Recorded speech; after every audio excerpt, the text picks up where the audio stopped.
Welcome to the Hustlers podcast. I'm Jai Desai and I bring you stories of immigrant entrepreneurs. Let's dive in. There was a time in my life when I used to meet new people to make friends, and I never used to tell them about what I do. Oh, that's a very interesting profession. To tell us the difference between bartending and mixologist.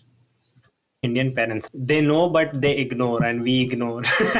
It's like a mutual understanding. Oh my god, they are our parents. They have seen us grow up. Do you think they won't be knowing it? I have a huge data point. Like, I have done more than 120 events now, and I have met thousands of people. So, my words will come from experiences. No offense, all fun. Okay. So, US people, generalizing, they love their drinks to be sweet. Texan people are my favorite. Okay. Just give them the margaritas and they are the best people to talk to. Okay.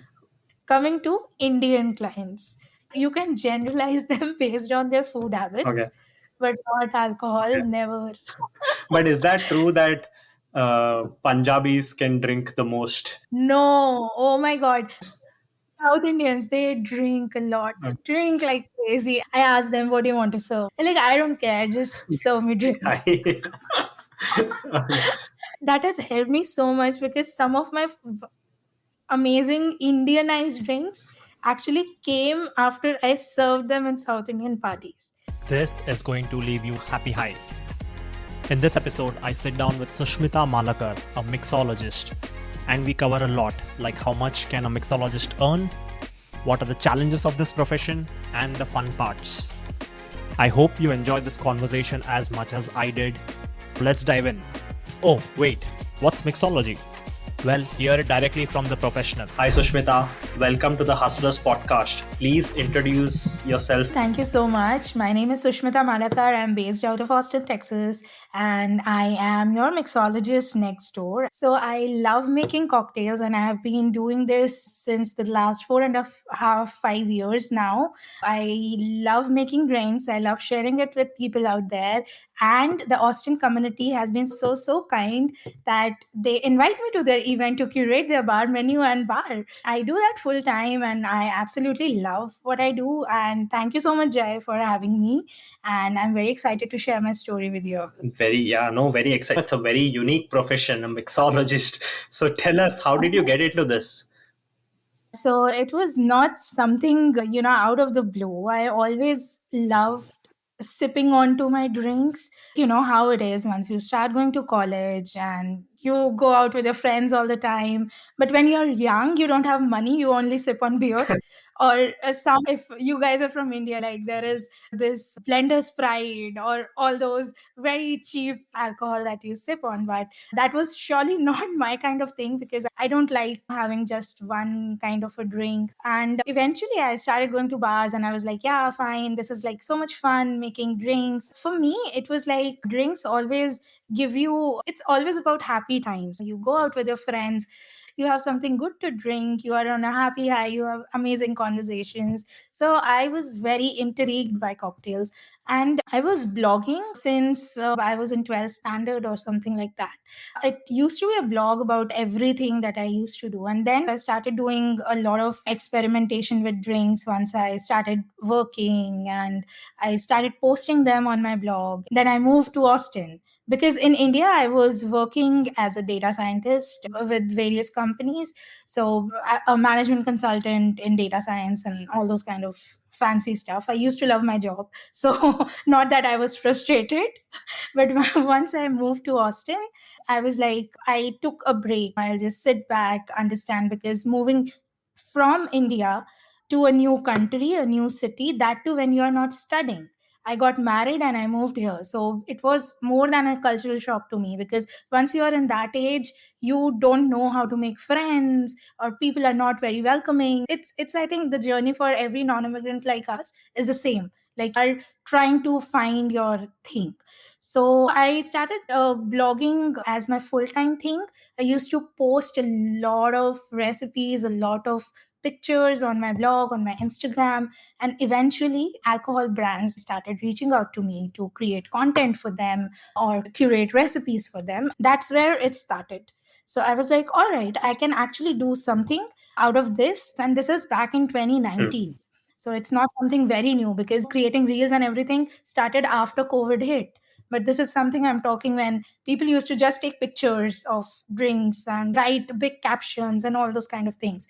So once this happened, and I was like, I was already on a break, I decided that let's take it to the next level. I went to the New York Bartending School. So it's an amazing place to be, honestly, because there were people were training here. There were all people from all background, all age group, because some were training to be bartenders to support their school fees. Some were there to explore this new thing.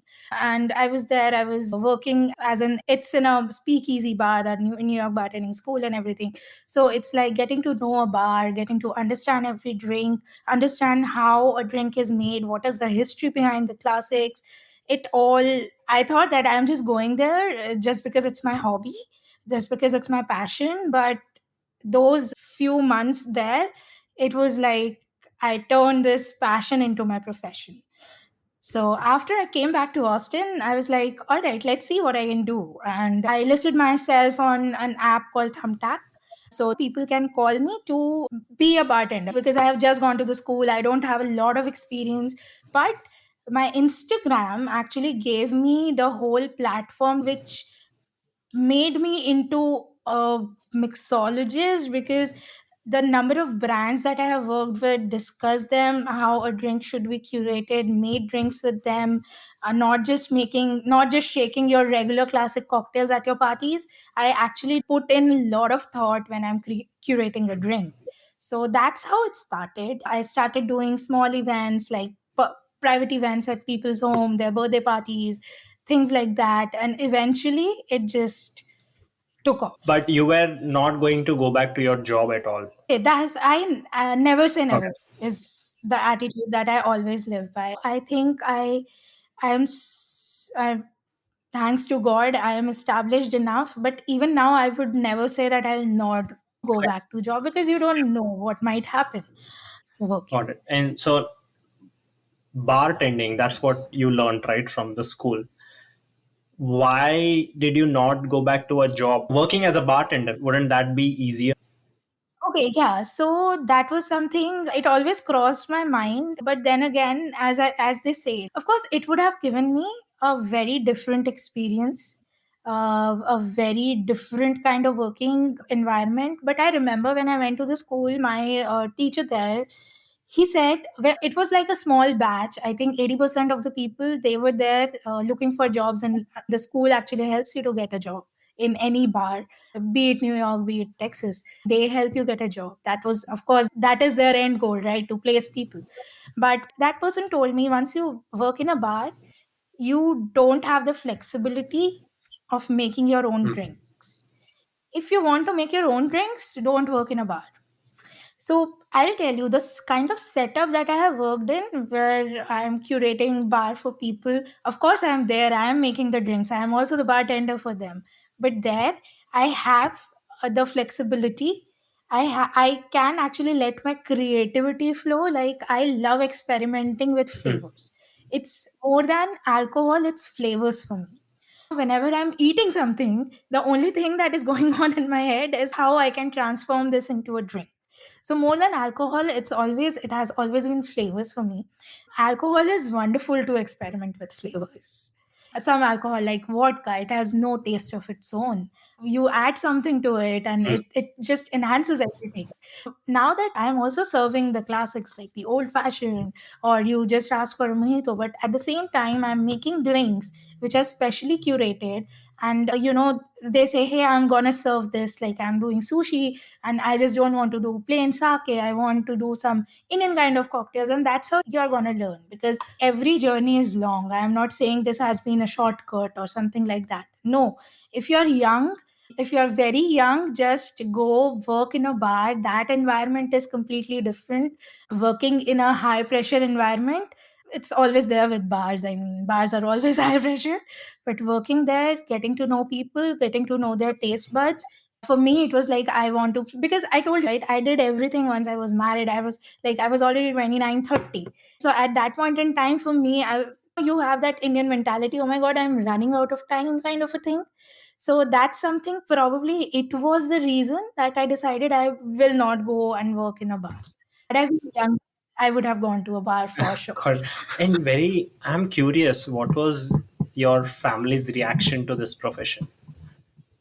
All right. So to be honest, like my parents have been very supportive of whatever I do, but they don't like really know that this is exactly what I do. My parents, just my parents. So it's my mom and dad. They have been very supportive of my blogging for sure. So they know that I make drinks for my blog. But going to the New York Bartending School and doing all those things is something I told them, but they are like, all right, like they are not very I won't say happy, they don't just know, ignorance is bliss kind of a stuff.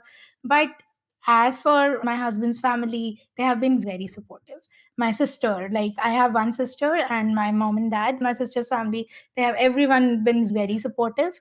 But it's just as you said, when I tell people from India what is mixology, a lot of people don't even know about it.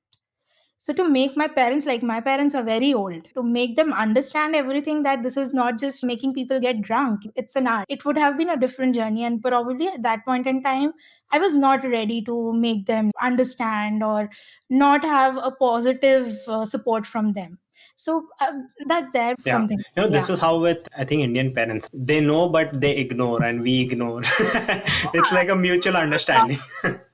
Yeah, I'm telling you that my parents don't know. Oh my god, they are our parents. They have seen us grow up. Do you think they won't be knowing it? Of course they Yeah, will. We don't yeah, talk you don't about it. talk about it, right, right. So now, how did you, so you studied, you went to school for this. What was next for you? How did you find work? Yeah, so I told you that, okay, so once I said I went to the New York Bartending School, it actually gave me a very base of what I need to do. Because going to one school doesn't end the whole journey.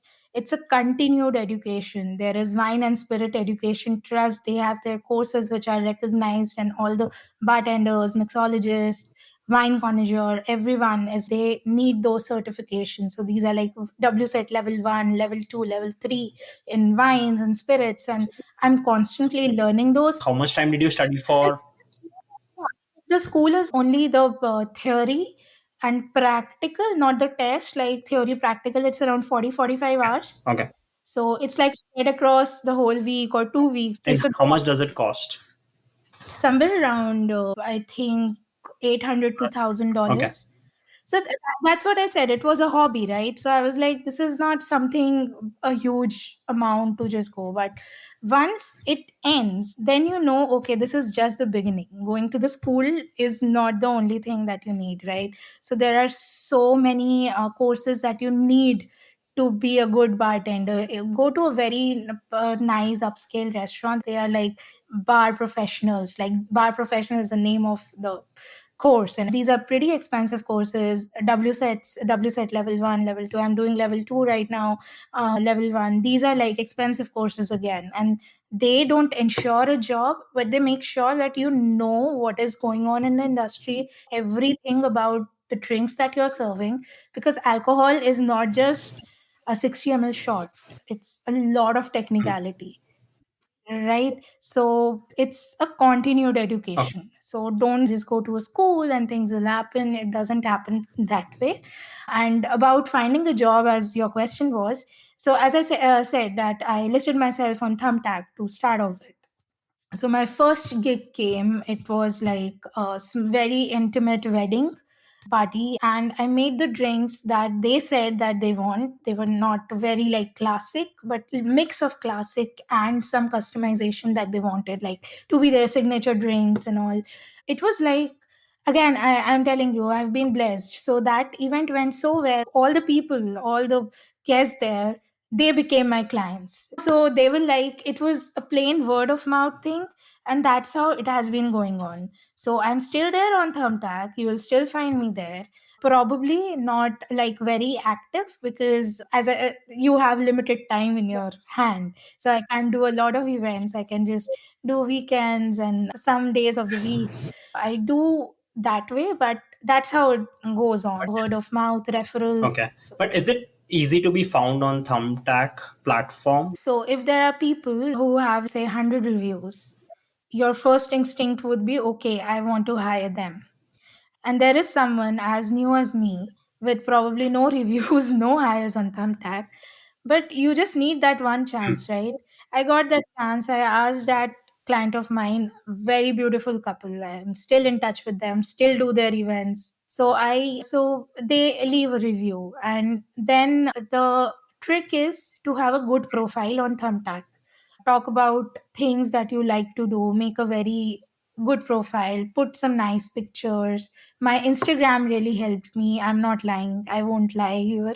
Once I moved here, my Instagram was mostly people from India and Delhi. To build a local network in Austin, posting good content was not the task. For me, to make your business Mm. work as a creator, you can work by just creating content on Instagram. But as a business, it's very important for you to build a close knit network. When they say I have my community, people are not lying. They have their community. Doesn't mean that they follow Mm. them, but you are on top of their mind whenever they think of having a party or hosting something. So my Instagram helped me. I directed my Thumbtack profile to my Instagram. The credibility was there because it's like a good account with a lot of followers, and then I'm always posting cocktails, so people know that whatever I'm doing, I know what I'm Okay. doing. So And you spoke about network. How did you build your network in Austin? okay, as I said, since I already had my Instagram and I was having brands reach out to me, there were also PR managers reaching out to me of local Okay. restaurants. So talk to the PR, talk to the bar manager, talk to the restaurant manager, have a good repo with all sort of PR. Just search public relation managers in Austin. You will get a whole Mm. list of companies. Just somehow or the other reach out to them. Their emails are always available. Just let them know that you exist, Mm. right? It's not about just networking, doesn't mean you have to sit and talk. You have to be there in their list somewhere. Okay. Position yourself like that. Okay, you know what? So, hi, I'm Sushmita, and this is my Instagram, and this is what I do. And if ever you get an opportunity, just let me know. Cold emailing, I might call it. It might not work 90% of the time, but the 10% of the time that it works, that's all you need. Yeah. And that's how, like, and what creator events like content creators, influencers, there are always some meets Mm. happening, and I always carry my business card with me wherever I go, even if it's dinner with my friends, even if it's something where I know I'm going to meet two new people. Just always keep my card with me. I'll just sell myself So, do you shamelessly. have to pay those PR managers? Okay, that's a very good technical questions for everyone who is like starting out. It depends. As a creator, if you hire a PR manager, you will have to pay them, be it in terms of a fixed salary or be it a cut in whatever collaboration they get. So that is if you get a PR manager on board with you, like who represents you. But in my case, I never had a PR who represents me. So I just reach out to them in the capacity of being an influencer or being, bartender or mixologist they are looking for. So, for alcohol brands, you were already working with them even before going to school. Now, what do you do for them? Recipes for them, create the recipe videos for them, create content. When I say content, all kind of visual content, be it still images, be it the videos Okay. of making the content. So you might not see a lot of it on my Instagram, but that's the content I make for them. They have the right of that content to post. So that way, create recipes or just a regular influencer collaborator promoting their product. What else worked for you to grow your client base? So client base, as I said, go to like whenever you are going for any networking event or something, or even if you're going to a friend's place for dinner and five new people are gonna come there, just shamelessly sell yourself. That's Okay. okay because that's what you do. Be proud of what you're doing. And I know for Indian community, a little difficult to go out and say because a lot of people don't understand mixology. You have to say, okay, I do bartending, and then that's where the judging eyes They just roll and they are just looking at you. Okay. Initially, I won't say I'm no different. I'm a human being. I used to be very skeptical about should I tell these people, should I not? And right now, I'm telling your listeners that, hey, just go and sell yourself shamelessly. But this comes after my own journey of being ashamed of letting people know that it's okay. Like, these people are anyway not going to help me in whatever I'm doing. So even if I tell them, it doesn't matter. Yeah. It will actually help me. That's one thing. Your friends network is definitely going to help you. If not your direct friends, but there are friends of friends, or they work in some companies which are hosting parties or which are doing these team building events, and where they can actually utilize someone who has some experience in making drinks, in wine tasting, in spirit tasting. Okay. Just go on. And now is a good time to tell us the difference that you're talking about between bartending and mixologist. So there is one friend of mine who puts it in a better way. It's the same difference between being a chef and a cook. Okay, got it. Bartending is an art. Like, when you say, I do get a lot of queries where people want, can you do all those fancy things with fire and everything behind the bar? So that's a different kind of bartending altogether.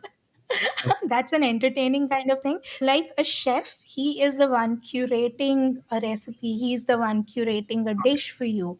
And the cook is going to follow the Hmm. steps. He's not going to put his brain behind it.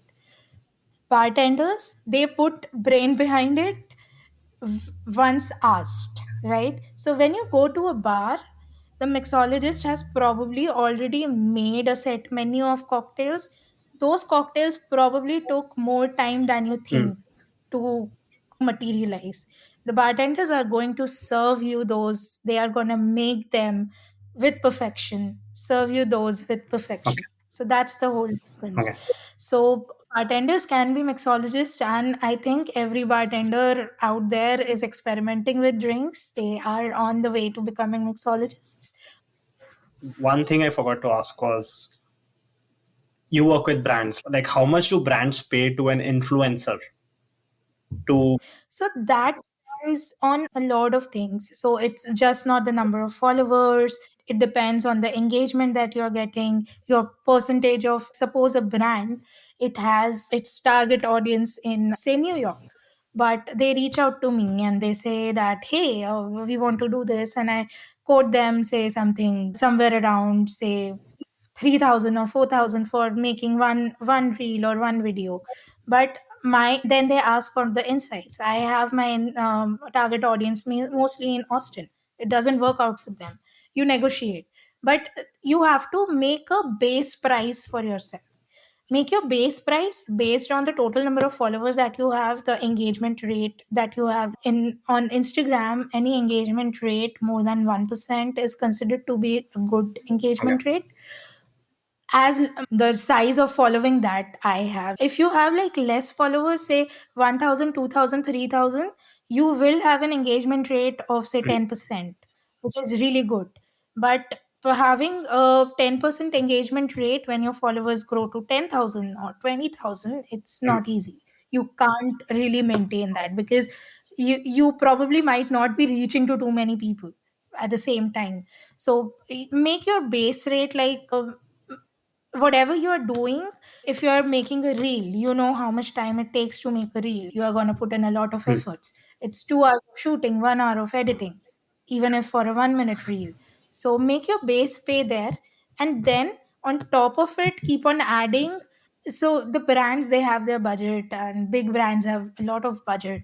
So you can make your base pay, say, have a base pay of $1,000, say, for creating 5 images, 5 high quality images which are very different from each other, and creating the reel and everything. You do $1,000, and on top of everything, if they tell you that I want you to post it, I want you to post it for this many times, and all this, keep on adding. There is also one thing about which I learned very late. It's called whitelisting, that you are giving all your rights, all the rights of that particular brand to share your content on their any Hmm. platform. Say any platform, not just Instagram. They are using your content on their own websites, in their brochures, in their Hmm. proposals, anything. which is not even visible to public. Always put some amount for that you're selling your content. Don't get exploited. Brands are there to pay you. They will pay you based on the content that you make. You can't be having 50,000 followers and just not making good quality content. Whenever you are selling yourself, brands are there to pay. They can pay you depending on what you have to offer, how you portray your. Who are these brands? What do they do? So you'll see, like I have worked with alcohol brands like Empress 1908 gin. Okay. You might have seen that. That's a pretty purple colored gin that's there. Then I have worked with Jim Beam. Then I have worked with some very new brands, like which are local distilleries like Fear Whiskers, then Standard Proof. These are some also once you're establishing yourself. So sometimes you have to let go of the price tag that you come with just to build that relationship, just to build a portfolio. Sometimes you might be working for free, but make sure that your time is worth. Make sure that the brand is worth to deserve the content that you're giving them. Okay. As a content creator, if you want to work with brands, you have to reach out to them yourself. Okay. How do I reach out to the brand, you may ask? Go to the brand website. There is always a press, media, contact us tab. You'll always find a link there. Just whatever email is there, even if it's a regular hello at the rate jimbimofficial.com or whatever, just reach out to them. Ask, is this the good email, or can you connect me to the person who is responsible for the social media outreach of this brand? So, most of the time, 90 out of 100 times, you might not get the reply. But those 10 brands who reply are the brands who are actually interested in working with small content creators. And that's all you need. Okay. If you are not able to find any emails, just DM them on Instagram. They do reply. They might reply 1 month later, but they will reply. And when do you suggest reaching out, at what follower count or engagement rate, or etc.? If you see that you have a, so there is not a follower count, but I do feel that 1,000, 2,000 is like a decent amount. And when you know these 1,000, 2,000 are not your friends, like they are your followers who are following you for your content. So these are the people. So you can reach out, build a media kit is what I suggest. Media kit is just like your resume, what all you offer. Put some very nice images that you have taken so far that are, that will catch the person who is looking at it, his eyes. Let them know what all you offer. You create content, you create recipes, you even go to local events and you are going to cover them. Or you can just do simple product reviews in exchange of the product as well. So just create a media kit with your um contact information, what you do, a little bit about yourself, your insights, like your Instagram insights, they work wonders. Because the brands are always looking for, hey, I want to reach to women audience. I want to reach to audience who are Can uh, in US or in India or in wherever, these kind of things. So include everything in a media kit. You Google, like ask Gemini. just find search for media kit for brands and you would find good template. Influencers, uh, for influencers or for content creators, just do Okay. that. Do a little bit of effort for your hobby to replace your full-time salary. Put in your full-time hours, you will get your full-time salary. Your events, one you mentioned was the wedding. What are the different kind of events you cover? Okay, so these are, we'll divide these into public events and corporate events, right? Sorry, private events and corporate. Private events will have everything like wedding, birthdays, graduation parties, friends getting together for celebrating Halloween, celebrating Christmas, Thanksgiving, whatever they are doing, any season, any festival, you are there. Mostly people nowadays, they have, the trends always keep on changing. There is always going to be a trend when people stop. There is a declining trend in consumption of alcohol, but at the same time there will be people who are still drinking alcohol. They're still having a bar at their whatever event they do. So any kind of, even I have done housewarming events. People want to just have drinks at their disposal. They don't want to spend time behind the bar making the drinks. And corporate events range from team building activities like mixology session, or how to pair what cocktail with, say, they have some kind. This is like one of a very nice client of mine. She had a brand where they were launching some food items with some very unique flavors. So she did a team building activity of creating two cocktails which would go very well with whatever item she was launching. Then there are mixology classes, as I said, teach the basic. There are spirit tastings. There was this client of mine, which is based in Austin, but he had his clients coming from various parts of the world. He wanted to make them taste Austin vodkas. So a very nice vodka tasting. That's one of my most challenging thing that I've done so far, but it's fun. And then I pitched it to other people as well, and it's fun because differentiating between vodka is it's very difficult, very technical, but yeah, it's fun. So then there are holiday parties for corporates, right? They do Thanksgiving for their employees. They do client appreciation, sorry, their employee appreciation, and all those kind of things. So these are the corporate events that I cater to. I'm guessing corporate events pay more than private events.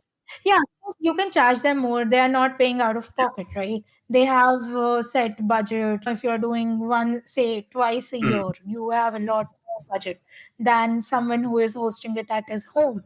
Price Okay. that. Since you mentioned the budget, so price yourself again, have a base price. Don't go below that just because the client is a private client. Of course, if one of a kind, it can be like it's coming from a referral, or if it's someone who is a very good client, old client, whatever, that works. But always don't undersell Hmm. yourself. What you do that for the community. Don't undersell yourself, because just don't be competitive, be collaborative. Like I told you, it's always a good idea to grow together rather than just being competitive and okay, I'll just do this. And it's like mixology is an art. Respect that art, and it goes with every kind of creative thing that you do. Okay. Interesting. And your Instagram helped you a lot in your journey, right? How did you grow on Instagram? What helped you grow? Okay, posting consistently, posting good content, understanding your followers. When I say posting consistently, like you post for 15 days, you are posting cocktail videos only. I realized I'm losing followers because there are followers who are not here for Hmm. just the cocktail content. I started posting things like doing one restaurant review each week, or just post one funny thing each week. Study the insights. Understand what you have posted, how it has been received by your Hmm. audience, and be reactive. React to it, post Hmm. accordingly. But the only thing is to post consistently. Okay. And how would you suggest someone to grow who has very few followers? Let's say they are starting off, right? And they have just close friends and those kind of people as followers. Okay, so for that, what I followed when I came to Austin, I knew no one in Austin. So I did not even have friends in Austin who would be my followers. Again, post consistently, use those discoverable hashtags. Don't fill your caption with a lot of hashtags. Like I think 8, 10, 12 hashtags are more than enough. Just research a bit on your hashtags. Like you post one thing today and use some hashtags, then understand that, click on that hashtag and see where you stand there, like which hashtag. And once you see insights, it actually gives you the insight that what is bringing people to your page. I don't know if that's there or it was some updates ago, I don't know, but I used to get like this hashtag has brought this follower, these many people on my reel. So those are kind of things you have to. And also define a niche.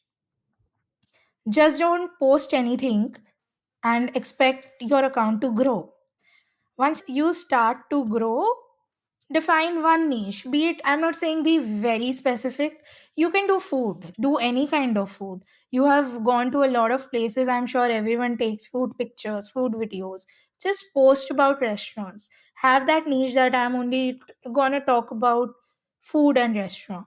I'm only gonna talk about bars. I'm only gonna talk about things to do with family in and around Austin. I'm only so that way your post will reach to those people. They are gonna come here and they are gonna always say, okay, she is posting this, I need to follow her, right? So define a niche. Once you start to grow, you can always expand your niche, right? It doesn't mean that if I am posting cocktails today, my niche has not been like, I do post a lot of travel content, I do post a lot of restaurants, I do post sometimes skincare, beauty, whatever I feel that brings people on my platform, I do that. But you have to first define a niche. What I That's mean. very, I'd say that's very valuable insight, which is grow slowly and don't start with everything and talk about everything and then Yeah, because people will, you won't get when they say bring your build a community or have like loyal followers. That's not how you build a loyal yeah. following.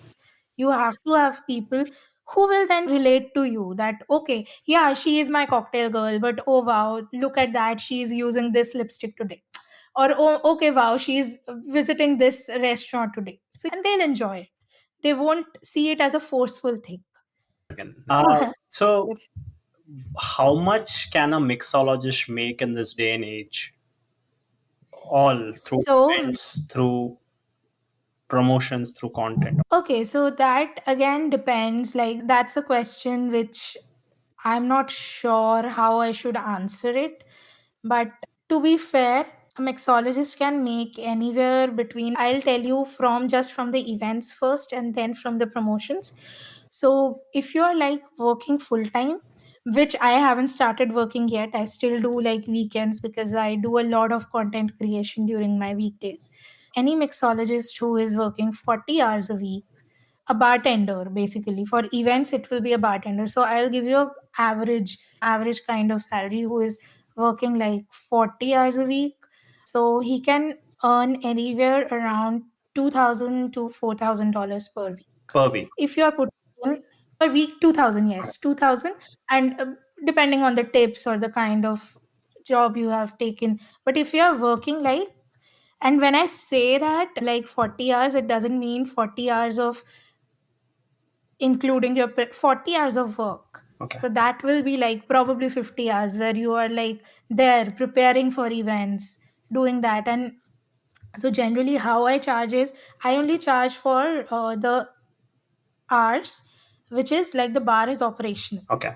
I won't charge you for the pre-work or the post-work, Yeah. right? So you have to make your Right. hourly rate something that you know that I am being fair to myself and also to my client. Okay. So that once you like, I'm charging like them for, say, they have a bar that is functional for 3 hours, I'm charging them for 3 hours, but she's arriving 2 hours before the event starts. These are kind of things. So if you're working for 40 hours, you can make somewhere around 2000 to 3000 per week. What kind of people should get into this profession? Do they have like a certain personality? Yes, outgoing personality for sure. You need to be, you know how bars are. Bartenders are always talking to you. They talk to you because they want good tips. But for someone, if you're starting off, you want to acquire clients, you have to be your own salesperson. And you can't be your salesperson if you're not outgoing.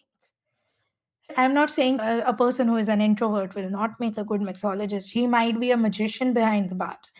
But before, if you're starting off, you have to be your own spokesperson. That's all. Be your own mouthpiece. Just go ahead and talk about whatever you do. So yeah, and people who, you know, people who are good in chemistry also make Hmm. like mixologists, because people who understand flavors like chef, they can be good mixologists. Because alcohol, about taste, and it's a lot about its chemical component, chemical composition, and how this is going to react with what. You can't just mix everything with anything. That's Yeah. I think a lot honestly. of people would think that. I would think that, okay, yeah, Oh, yeah, yeah, yeah, yeah. A lot of people told me, oh, and it has happened here in Austin with me, Indian people, and I don't blame anyone because had I been that no tech person, I wouldn't have known mixology myself. I'm being very honest. But I have met people and they're like, okay, mixology. You just have to mix alcohol. So it's it's not that. and it sounds Uh, sounds a lot of fun. उसके लिए पैसे मिलते हैं. So that initially I used to take a lot of offense. I have grown into being this person. I used to get offended and I used to be sad, cry and talk to my husband. So he used to tell me, बोल देना यार तेरे को पैसे मिल रहे हैं उन्हें दारू पिलाने के वैसे नहीं मिल रहे हैं. And that's true, right? You get paid and you don't, right? So that's the difference. Yeah, definitely. Yeah, I'm that like I would have that, right? Like a lot of times, even I would think, oh, that's a very interesting profession. So I look at it now. When I started, I was like, that's what I told you, right? There is a lot of because being a person who has always in tech, and in India we have that mindset, right? You study, you work, you retire. There is no concept of doing things like I don't come from a business family, right? I come from a family like my mom was a housewife, my father was a doctor before he retired. So it has always been like study and do work and earn money, nothing else you should do or you can do. And something which is so different, it's like for me, even for me it was very difficult to accept, okay, this is what I'm doing, from earning say $200 per hour to earning say probably start from something as low as $40-50 an hour. Is it worth it? But no, you reach there, as I said, to earn full time salary from your passion, put in your full time hours. So you will get there. It might take some time. It will take some time if you're starting off new. That's the reality. It will take time. You spoke a lot about sales tips. Sell yourself shamelessly. Can you can you give a few tips on what worked for you, or how does one sell their self? Not just in this profession. Maybe that applies to other professions. Other professions as well. Definitely. So again, I say I've been blessed being surrounded by family and friends. So there have been times when I am very skeptical about if I should tell that what I do. But at the same time, I see my friends going out and giving out my business cards to I don't know whom. Build a circle that understand you. Build a circle that understand your passion, Hmm. be it anything. Even if you are a tech sale person, they should understand that what you do is your passion. I'm sure you don't make fun of your friends who are working a regular job. So don't be friends with people who make fun of your profession, right? You understand that for them, working Monday to Friday is important. They should understand for you, working Thursday to Sunday is important. You know what I mean, Yeah. right? So always be surrounded with people who are supportive. They are always going to be your unsaid support system for you to sell you, right? So even if they're not selling you, they'll give you that confidence that you can sell yourself. Yourself, believe in whatever art you have. It's very easy for me to say. Even I don't, there are times when I doubt whatever I'm doing, if I'm doing it right or not. But when you have to talk to people, just believe in what you do. Don't be doubtful about what you are telling people. About your art, tell about your thing confidently. This is what I do. This is what happens. That's all. And be proud of what you're doing. Once you're proud of what you're doing, it's very easy for you to tell people that, yeah, this is what I do. Hmm. So yeah, basically believing a lot in yourself, in what you do, Yes. and the sales part comes automatically. Yeah, definitely. Even for tech, I mean, when I was in tech, we used to develop our models or products for our clients. If I'm not sure about what I have built, Yeah. I'm not going to sell it to other clients, right? Even if you're a developer, you have to believe in your software. You have to believe in your program that you have created. Always be confident. Be confident of the right thing, Yeah. not be overconfident. Like, be confident of what is there and not sell something which is not there yet. Okay. Sell everything that you can. If you sell someone and he says, "Come with me, do this right now," you should be able to do it. Yeah. And so coming to some fun part, right, where you would have served a lot of people, right, of different countries, and Yeah, US. that's the best part about this job. Yeah, yeah, you meet a lot of interesting people and all. What are some interesting things you have found, or what are some differences you have noticed? I mean, I know I'm asking you to generalize, but I am asking you to generalize, just based on your Okay, experience. okay. So, of course, it's not generalizing, but I honestly, I have a huge data point. I have done more than 120 events now, and I have met thousands of people. So, my words will come from experiences. No offense, all fun. Okay. So, okay. So, whenever I meet people from countries outside of the US, but not India and not the Indian subcontinent, my whole point of conversation is I want to learn about the cocktails that they serve there. Hmm. And these are very hyper local cocktails, not the cocktail like you might learn that, okay, this cocktail originated in England. But no, the Englishmen are not drinking that. They are drinking something else altogether. Yeah. You might not have even heard about it. Right. So that's what I do. US people, generalizing, they love their drinks to be sweet. Hmm. Put a lot of sugar and they'll enjoy it, no That's matter what that's you with the make. desserts also, right? It's too sweet desserts. Cereals are too sweet. Everything. Everything here is sweet, but Texan people are my favorite. Okay. Just give them the margaritas and they are the best people to talk to. Okay. All the Texans, like born and brought in Texas, any part of Texas, I haven't seen one single Texan who doesn't enjoy his tequila as a margarita. Like they love margaritas. Coming to Indian clients, my favorite part, every person is a unique person Okay. when it comes to alcohol. All right, they might have, you can generalize them based on their food Okay. habits, but not alcohol, Okay. never. Okay. But is that true that Punjabis can drink the most? No, oh my god. Now, if you want to do the North Yeah. Indians, South Indians drink a lot more than I have done any North Indian Oh, you parties. mean South So Indians? South Indians, they drink a lot. They Okay. drink like crazy. And all my clients who are South Indian are like, I ask them generally like how my process goes is they contact me and I'll do a 30 minutes call, understand their guest and their event and everything. I ask them, what do you want to serve? Do you want to do what base cocktails and what flavor? They're like, I don't care, just serve me drinks. I- So that's my kind of people. So you can actually, that has helped me so much because some of my amazing Indianized drinks actually came after I served them in South Indian parties. Right? So they're like, I did mango and curry leaf Hmm. uh, drink. Like that's something they enjoy.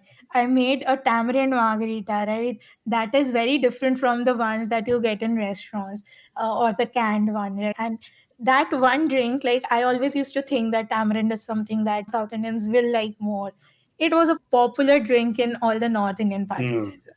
So for me, experimenting with Indian flavors has been a hit when I'm doing South Indian Okay. parties. They are like so open to everything, and those drinks are still the most popular drinks, be it the Roo Afza drink. Even I used to think that Roo Afza is a very desi Hmm. North Indian kind of thing. No, the South Indian people, they also enjoy Roo Afza. So always about how you play with the flavors, how you do with all the spices, because I use spices to add flavors, the Indian flavors. And I think South Indian cuisine is like much flavorful. So I think that's how it is. And North Indians are crazy. They're like Punjabis. I'm from North India. I'm married to a Punjabi, and I used to think that Punjabis drink a lot. But after I moved in to this country in Austin and in this profession, I think my views have certainly changed. Do you not ever get sick of alcohol? You are. Oh, I have already once been sick of alcohol. So I'll tell you, like, I when during fourth quarter, Q4, I'm doing like say 4 to 5 events every week, and it's like alcohol every day. Mm. So I have reached a point where I'll just make the drink, and I know that perfect by just smelling it. Mm. I can't even taste it, because it becomes too much. You're always around alcohol, you don't want to drink it anymore. Yeah. Right. So, having said that, my love for alcohol has not died. It's just that my consumption of alcohol has gone down Mm. because I have been around alcohol so much. So, even if I might not be drinking a lot or drinking every drink that I make, tasting it, but I still enjoy, I still love making a new drink. There are times when I'm like, oh, I'm so tired. I have to develop this recipe for this brand today. I don't feel like doing it, but you have to do it. And when you're developing recipe, it's 10 different things, and you have to taste every time and just understand, okay, what will be better and all, but you don't feel like drinking. So it becomes very difficult. But then again, I love doing it, so I'm doing it. Okay. But yeah, it's a given thing that you might get sick of alcohol. And also, about one thing I forgot, I also learned about US and non-US people. US people are very kind. Mm. You know what I mean? To kind to people in general. Mm. So that is something that I'm again generalizing, but people who are from the US are much kinder Yeah. than people who moved from countries outside, and it goes equally for any continent, not just Asia or Europe. Like I have served so many European people also who have moved to the US. But I think the US people are the Mm. kindest. Oh, nice. Every like from as an outsider, I think your profession is very fun. Very interesting. Daru to pilana. But what are some tough parts about your work? So the tough parts. Again, tough parts. One thing is that you're always making alcohol, be around alcohol. Tough part is all your friends make weekend plans which you can't join. And again, I'm thankful that my friends understand and they would make time during the week to meet me, even if it means that they are ending their office 1 hour earlier. So and that's the tough part, that I miss onto a lot of things that they collectively do on weekends, which is okay. That's my job, and they have families and they have everything. That's tough. And making people understand what you do to your own community, that's the most difficult part. There was a time in my life when I used to meet new people to make friends, like people from India, and in a setup, and I never used to tell them about what I do because I always used to think that people don't understand. And it's true even today.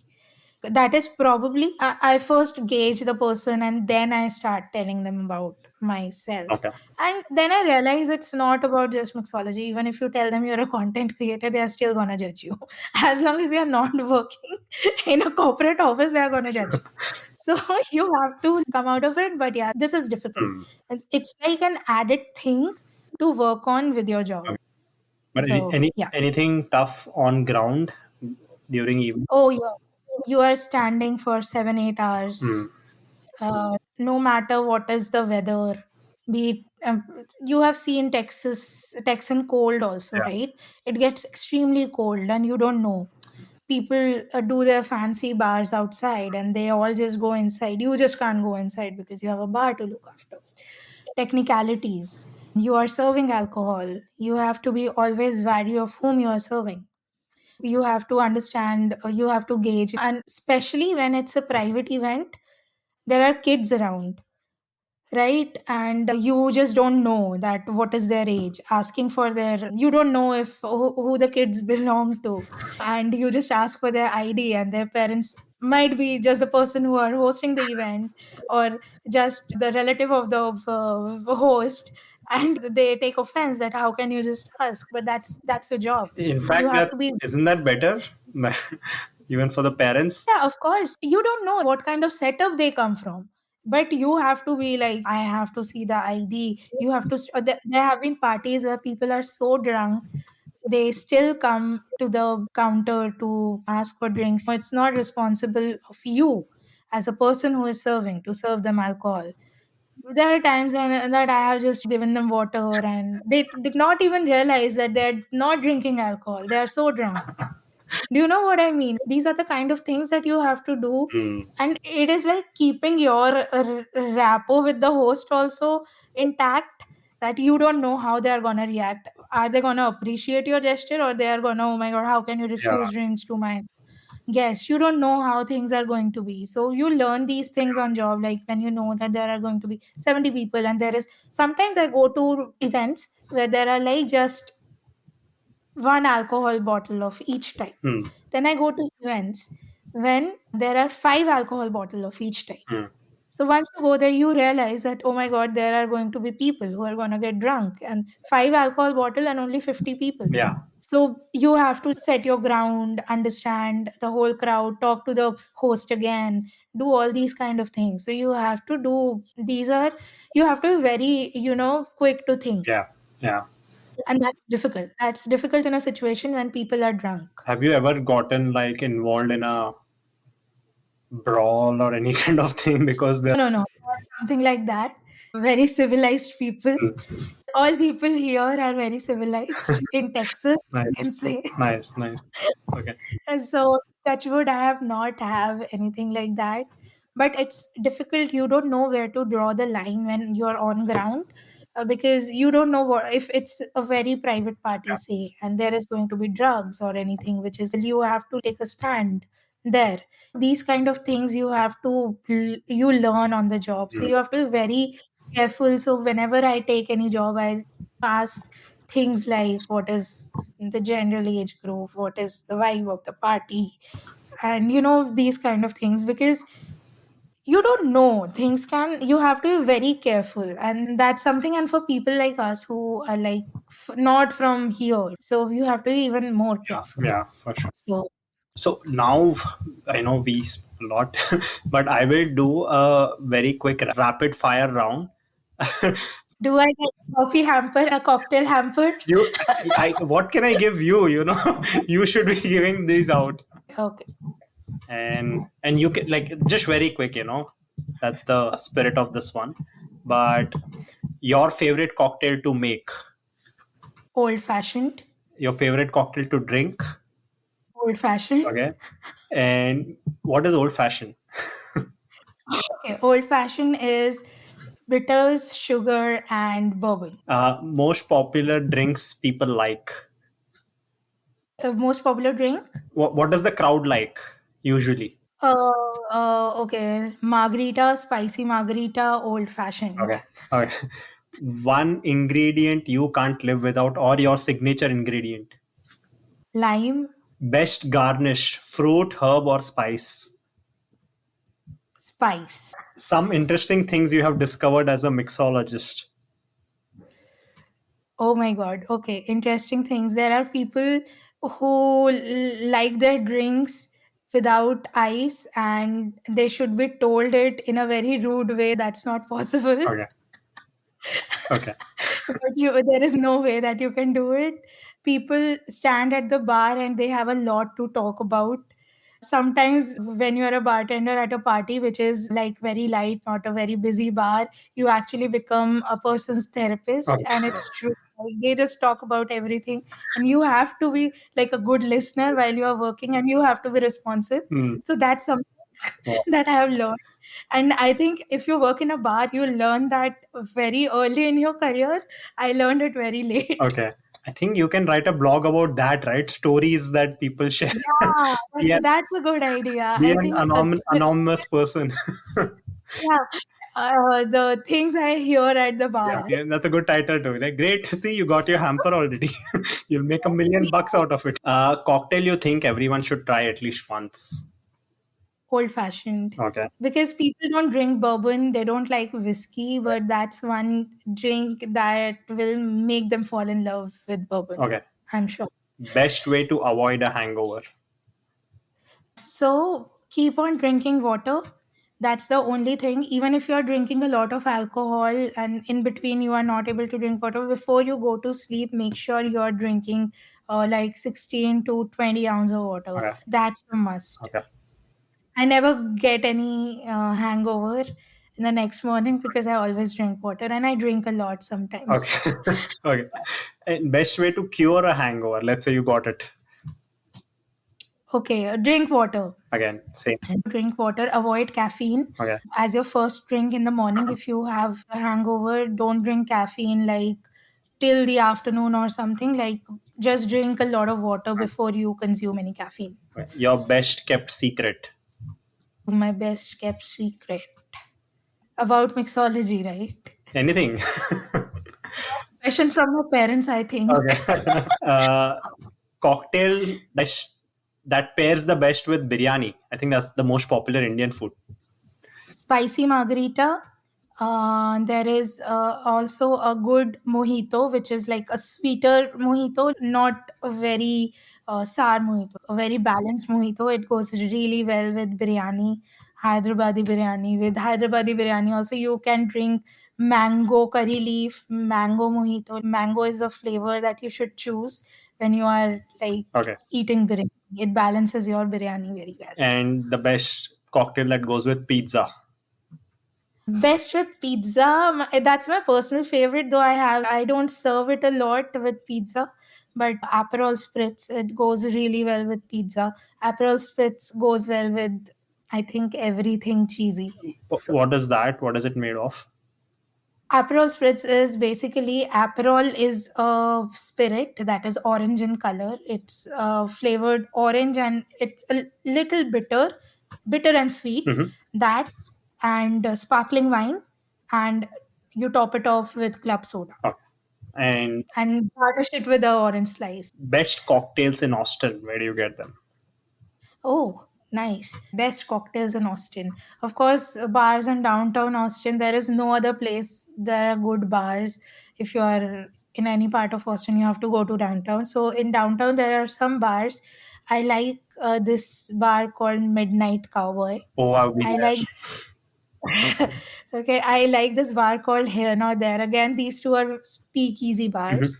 Then, if you're a whiskey cocktail lover, there is this tasting room. Okay. It's called Stand Proof. Okay. Not pitching because I worked with them, but they are really good. They make all the classic drinks with bourbon or whiskey, and you also get to taste all their whiskeys, and it's amazing. One place I really like, not just because of their cocktails are nice. Every cocktail has a story. Their mixologist is like, he has made every cocktail which has a very nice story, and it you can actually sip the story while you're drinking. That's how great the cocktails are. And also because it's one of the first rooftop. And the funny thing is, the rooftop is on the second floor. So it's rooftop, but on the second floor. So this place is Stephen F. Bar at the Royal Sonesta Okay. Hotel Okay. in Austin. Yes. And do you get hit upon at parties? I know you're a therapist now. Oh, yeah. Yeah. Is it? There are times when my husband also goes to the parties with me, and he is also like, girls hit on him too. So that's we have come to terms with. Okay. Like, Okay. Okay. Have you ever gotten drunk at your own event or where you are? no, I go by a rule. I never drink when I'm on my job. I never drink when I'm on my job. Those were the questions I had. Sushmita, thank you so much. It Wow. was fun for me. I learned a lot.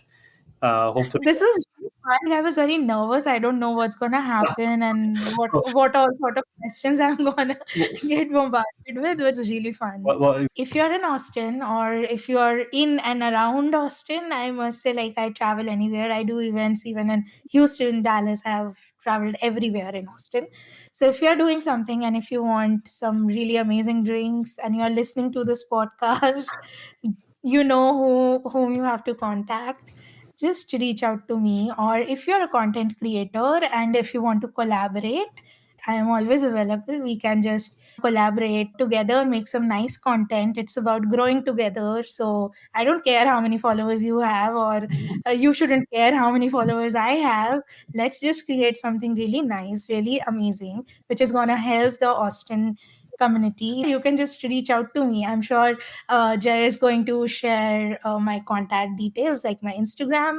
Thank you so much. And I'm again a good therapist, so Yeah. anything, Oh, yeah. I'm there. For sure. Thank you for listening till the end.